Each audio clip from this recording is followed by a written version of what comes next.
Ribut, saudara. Yang kalah pada ribut. Dari perwakilan 03, Deddy Sitorus. Dari perwakilan PKS, siapa saya nggak tahu itu namanya. Iqbal ya. Kemudian dari siapa? Aktivis apa? Faisal Assegaf, pendukung Anies Rashid Baswedan. Ribut di dalam satu ruangan. Ya, sampai ke hampir adu jotos, saudara. Sama yang kalah jangan saling mendahului.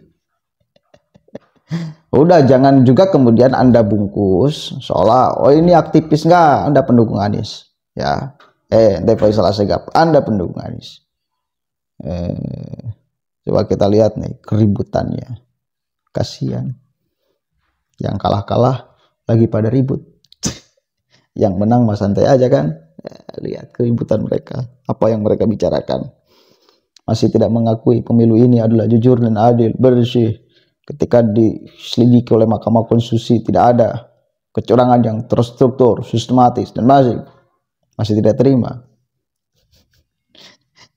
Seenaknya ngomong kayak gitu. Emangnya negara ini milik nenek moyang lo, yang segala apa yang mesti diputuskan oleh semua lembaga di negara ini harus sesuai dengan pikiran lo. Enak aja. Kita cek nih. Seru, bos. Poin terpentingnya kan bukan pada putusan yang kemudian 5/3. Tetapi apa yang disampaikan oleh 3 hakim Mahkamah Konstitusi. Karena itulah menurut saya sejatinya substansi yang harus kita diskusikan. Yang harus kita perbaiki ke depannya. Itu milestone penting. Cawe-cawe kekuasaan, keterlibatan instrumen-instrumen kekuasaan, pork barrel politics. Kan hal-hal ini yang harus kita selesaikan. Penguatan lembaga pengawas pemilu. Ya, bagaimana integritas KPU. Kalau itu semua udah selesai, saya kira nggak perlu sampai ke MK kok. Asal barang itu selesai di tempat semua. Punya integritas. Jadi ini bukan karena tidak terbukti, karena tidak bisa dibuktikan. Kenapa tidak bisa dibuktikan? Karena hukum acara di Mahkamah Konstitusi tidak memungkinkan itu. Gitu. Ini satu pembodohan sebenarnya. Dalam kapasitas sebagai politisi perwakilan partai, gaya Deddy Sitorus ini curhat yang tidak mewakili rasa tanggung jawab dalam posisi kelembagaan. Publik di luar sana, masyarakat awam melihat banyak sarana tersedia untuk mengungkap kejahatan.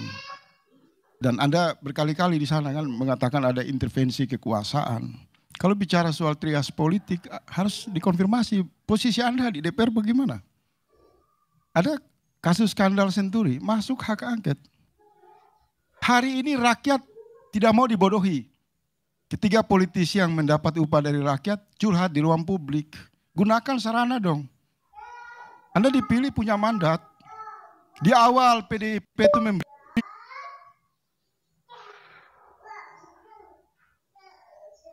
harapan palsu bahwa hak angket adalah jalan terbaik untuk mengungkap publik.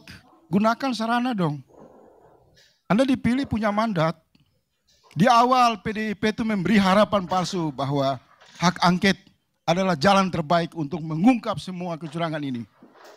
Tapi kemudian memperlunak perbudakan politik karena disandra oleh masalah kasus-kasus dan kemudian bermain di teras MK. Dan lebih jauh kurang ajar para ketua-ketua umum partai dan elit partai duduk menyantap makanan enak di atas meja daging-daging empuk, membiarkan rakyat turun ke MK untuk berdemo meminta keadilan. Sebentar, tadi saya itu sebentar. Jadi kalau menurut saya pola Deddy Sitorus ini kebangkrutan politisi Senayan. Anda tidak usah curhat di tempat ini. Besok itu Anda kumpulkan teman-teman Anda di DPR, gulirkan hak angket, umumkan berapa orang dari PDIP. Itu pertanyaan awal saya tadi. Rakyat ingin bernegara dalam arena konstitusi, bukan dalam retorika kosong, diamnya Ibu Megawati, sandiwaranya Surya Paloh, main-main topeng keagamaan oleh PKS, main lincah lompat kotak apa kata seperti PKB. PKS yang mana tuh? Semua sampai hari ini tidak ada satu anggota PKS yang mana satu? Mengajukan daftar nama hak angket. Oh ada. Siapa? Diumumkan. Ini aktivis nggak update ini. Kita sudah tanda tangan. Oh, besok kita tunggu berapa jumlah orang di fraksi PKS sana akan membenahi pemilu ini dengan mengumumkan daftar nama. PDP demikian. Nasdem demikian. Kita berhentilah soal elektoral ini. Agama maksudnya apa tadi? Jelaskan dulu yang mana satu. Saya mengatakan begini, saudaraku Iqbal. Enggak, saya jangan ngomong yang mana contohnya. Saya mau kasih contoh. Hak angket. Tapi kalau Anda berjanji Anda harus penuhi. Kalau orang beragama mengatakan sesuatu di ruang publik akan memperjuangkan hak angket. Sudah jelas. Mana? Tidak ada Iqbal. Dua fraksi perlunya, kita sudah. Tidak ada Iqbal. Tidak ada sampai hari ini. Tidak ada daftar nama dari anggota DPR mengambil hak konstitusi mereka untuk membongkar kerusakan sistem berdemokrasi. Kenapa? Ada yang terlewat oleh Dedi. Kerusakan ini adalah permufakatan para partai di DPR membiarkan undang-undang ini untuk mengawal, memproses bakul sampah demokrasi yang penuh dengan kecurangan. Di awal diskusi saya sudah mengatakan 20% presidensial threshold adalah gambaran terang bahwa itulah awal dari kecurangan. Dan itu tidak pernah disinggung. Berkali-kali rakyat secara independen datang ke MK. Bongkar itu 20%. Tidak ada keberanian dari Ibu Megawati, dari Surya Paloh.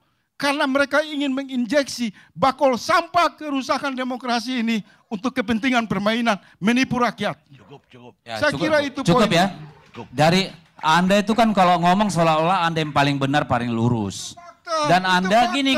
Anda udah ngomong tadi. Anda saya gaji, Anda perjuangkan itu hak konstitusi Anda itu. Oke. Anda udah ngomong tadi. Tapi Anda tidak bisa memaksa saya memakai ukuran sepatu Anda. Anda pun dengar dulu dong. Anda udah ngomong tadi. Bekerja mewakili suara rakyat. Jangan curhat di ruang publik. Terserah saya dong mau curhat di ruang publik. Kenapa lu jadi fasis? Lu ngaku aktivis tapi fasis pikiranmu. Apa saya mau katakan hak saya. Kalau Anda tidak setuju bantah. Tapi jangan Anda merasa Anda paling benar. Saya bertanya di awal diskusi ini. Kapan Ibu Megawati menyampaikan permohonan maaf karena kerusakan ini tidak lepas dari desain politik PDIP. Ayo, Anda sampaikan itu kepada Ibu Megawati. Anda dengar nggak tadi jawaban saya? Kedua, jangan mengatakan tidak ada sarana lain. Itu pembodohan. Seolah-olah semua dipasung di teras MK.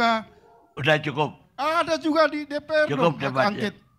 Anda tidak mendengar penjelasan saya bahwa kita adalah negara presidensial. Dan saya mengatakan bahwa yang namanya Presiden Jokowi itu mandiri dan independen dalam mengambil keputusannya. Tadi saya beri Anda clue. Setelah dilantik Oktober, mulai Desember saja itu ketemu Pak Jokowi sudah sulit. Itu juga 2014 enggak. Anda dengar dulu dong. Sama rakyat itu. Anda Megawati ngomong mau ketemu Jokowi enggak ketemu, enggak ada faedah buat rakyat.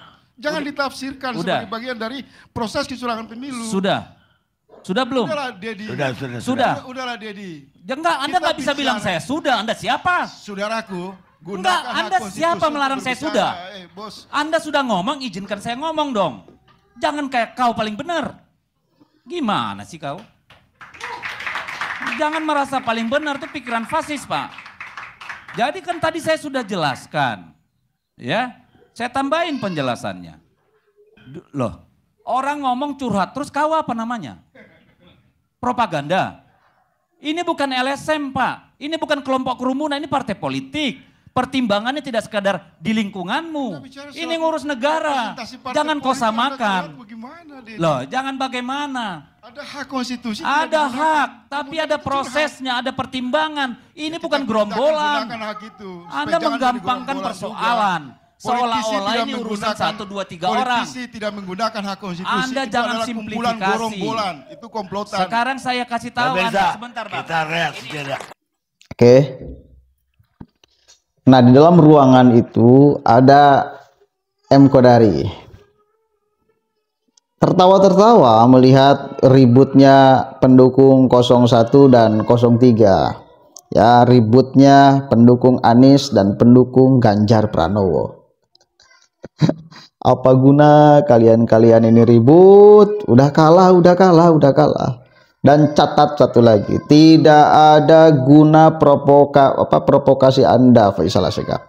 Tidak ada guna propaganda Anda Faisal Asegaf. Tidak mendapatkan afirmasi publik provokasi propaganda Anda Faisal Asegaf dan kawan-kawan. Menarik ya ketika Faisal mengatakan ente juga PKS menjual agama. Nah, PKS itu kan nanya apa, mana buktinya dan lain sebagainya. Kalau nanya ke saya bu banyak sekali buktinya untuk urusan PKS jual agama tuh. Kasihan sekali. Ribut, ribut. Lanjutkan ributnya. Biar kita nonton. Ribut kalian tidak akan merubah putusan kok. Silakan aja, teruskan. Kenapa enggak dari kemarin-kemarin? Kucelok memang ini. Istilah hiburan. Mudah-mudahan ada manfaatnya dan mudah-mudahan jadi amal ibadah jariyah kepada Faisal Asegaf dan kawan-kawan itu yang ribut, yang kalah, yang ribut. Assalamualaikum warahmatullahi wabarakatuh.